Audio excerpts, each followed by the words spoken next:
Assalamualaikum warahmatullahi wabarakatuh. Perkenalkan, kami dari kelompok 6 ingin menjelaskan tentang perbedaan negara di Indonesia dan perbedaan negara dengan yang kami pilih, yaitu negara Singapura. Perkenalkan, nama saya Yakobus Wesanugraha Nawan dengan NIM 230711293, dan saya Muhammad Syarihan dengan NIM 23071112321. Yang pertama ada demokrasi di Indonesia. Indonesia adalah negara demokratis di Asia Tenggara dengan lebih dari 270 juta lebih penduduk, menjadikannya salah satu negara terpadat di dunia. Sistem demokrasi di Indonesia didasarkan pada konsep Pancasila yang merupakan ideologi dasar negara dan Undang-Undang Dasar 1945. Indonesia adalah negara republik dengan sistem presidensial. Demokrasi di Indonesia melibatkan pemilihan umum secara berkala, termasuk pemilihan presiden, anggota parlemen, gubernur, dan pejabat-pejabat daerah. Pemilu di Indonesia diawasi oleh Komisi Pemilihan Umum atau KPU dan Badan Pengawas Pemilu atau Bawaslu untuk memastikan keadilan dan transparansi. Rakyat memiliki hak suara dalam menentukan pemimpin mereka dan berpartisipasi dalam pengambilan keputusan politik. Sejak jatuhnya rezim Orde Baru pada tahun 1998, Indonesia telah mengalami perubahan besar dalam menuju demokrasi yang lebih inklusif.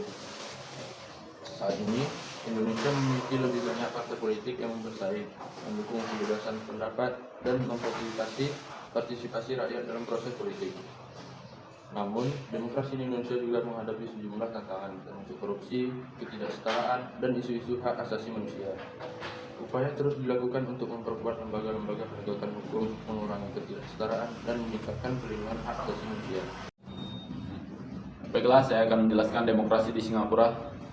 Singapura adalah negara yang dikenal dengan model demokrasi berbeda yang memiliki elemen-elemen otoriter. Singapura memiliki sistem pemerintahan yang kuat dengan partai otoriter yang berkuasa, yaitu Partai Tindakan Rakyat (People's Action Party). Meskipun ada pemilihan umum, mereka telah memegang kendali sejak kemerdekaan Singapura pada tahun 1965. Terus, sistem politik Singapura mencakup elemen-elemen seperti hukum difamasi yang ketat, batasan pada kebebasan berbicara, serta kontrol media yang ketat. Walaupun terdapat elemen-elemen demokratis dalam pemerintahan Singapura, beberapa aspek demokrasi lebih terbatas dibandingkan dengan Indonesia. Selanjutnya, kelebihan demokrasi Pancasila. Demokrasi Pancasila di Indonesia memiliki beberapa kelebihan dibandingkan dengan model demokrasi Singapura, yaitu partisipasi yang lebih inklusif. Di Indonesia, partisipasi politik rakyat lebih inklusif. Pemilihan umum diadakan secara berkala dengan lebih banyak partai politik yang berkompetisi, sehingga memungkinkan rakyat untuk memiliki beragam pilihan. Ini mencerminkan semangat demokrasi yang lebih mendalam. Selain perbedaan mendasar dalam sistem politik dan demokrasi, perbandingan antara Indonesia dan Singapura juga membuka ruang untuk mendiskusikan isu-isu sosial, ekonomi, dan budaya yang mempengaruhi kedua negara ini. Pertama itu adalah isu kehormatan terhadap keberagaman.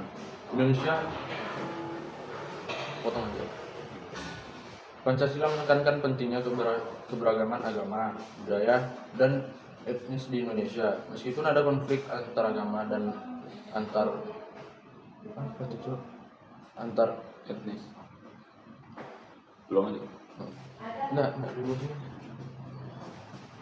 Enggak, isu kehormatan dulu. Dari Indonesia. Pancasila menekankan adanya. Yang pertama itu ada isu kehormatan terhadap keberagaman. Pancasila menekankan pentingnya keberagaman agama, budaya, dan etnis di Indonesia. Meskipun ada konflik antar agama dan antar etnis, prinsip-prinsip Pancasila berusaha untuk mempromosikan toleransi dan kerukunan di tengah keberagaman. Singapura juga memiliki keberagaman etnis dan agama, tetapi pemerintah Singapura mengambil pendekatan yang berbeda dalam mengelola isu-isu ini. Mereka menerapkan kebijakan multikulturalisme yang ketat dan pembatasan ketat pada hak individu untuk mempertahankan identitas etnis atau agama mereka. Kedua, peran ekonomi dan pembangunan. Indonesia adalah salah satu ekonomi terbesar di dunia. Indonesia adalah salah satu ekonomi terbesar di dunia dan mengalami pertumbuhan ekonomi yang signifikan. Pertumbuhan ekonomi telah memberikan dampak positif dan kesejahteraan sosial dan pembangunan infrastruktur.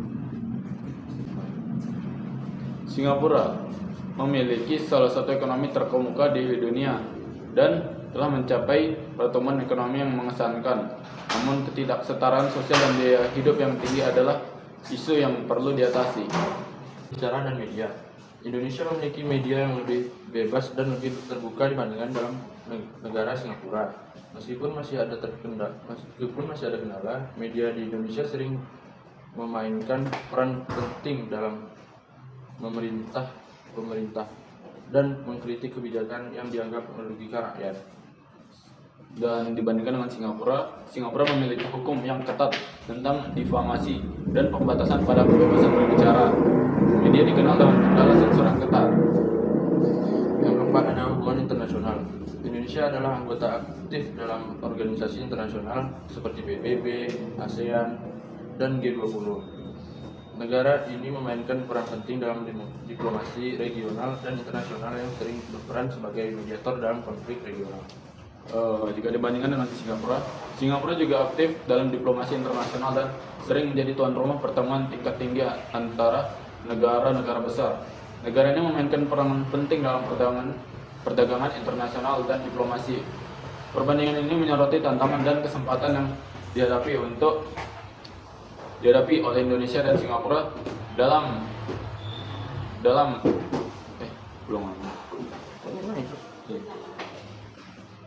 Perbandingan ini menyoroti tantangan dan kesempatan yang dihadapi oleh Indonesia dan Singapura dalam mengelola isu-isu keberagaman ekonomi, kebebasan berbicara, dan hubungan internasional. Tantangan dalam berdemokrasi.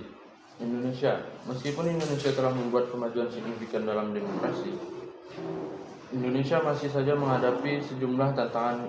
Beberapa di antaranya adalah korupsi, ketidaksetaraan sosial, dan perlindungan lingkungan. Singapura, jika dibandingkan dengan Indonesia, Singapura memiliki ciri-ciri demokrasi yang berbeda dan juga menghadapi tantangan sendiri, yaitu kendala kebebasan berbicara.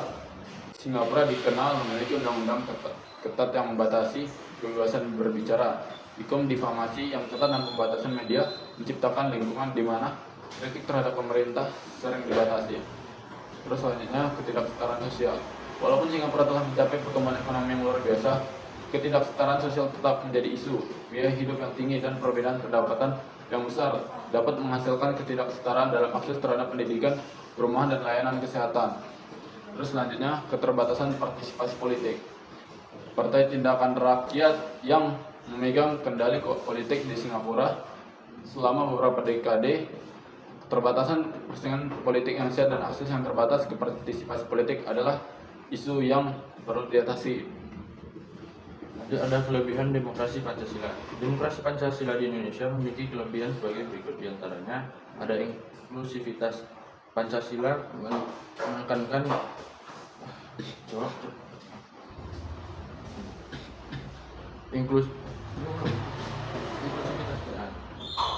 inklusivitas. Pancasila menekankan pentingnya keberagaman dan ini menciptakan kerangka kerja inklusif yang memungkinkan berbagai kelompok agama, etnis, budaya, dan bahasa untuk hidup berdampingan dan berpartisipasi dalam proses politik.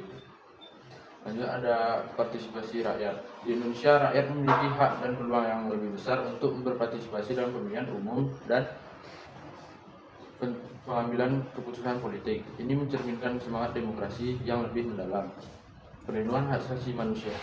Meskipun masih ada tantangan dalam perlindungan hak asasi manusia, Indonesia memiliki dasar hukum yang lebih kuat dalam hal hak asasi manusia. Beberapa isu hak asasi manusia diakui dan diperdebatkan di tingkat nasional dan internasional. Oke, dari semuanya itu bisa disimpulkan Indonesia dan Singapura adalah dua negara yang berbeda dalam hal sistem politik dan demokrasi.